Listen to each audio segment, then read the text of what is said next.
વીરાગળ જોવું તો તમારા બાપુ, પાછળ તમારા માતા, કમળના ડાળે કમળનું ફૂલ લેવા.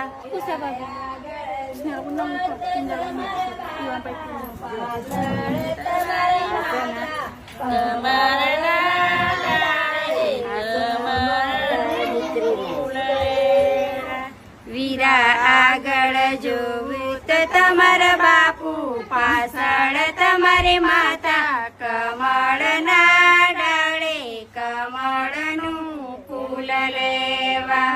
આગળ જોવું તો કોણ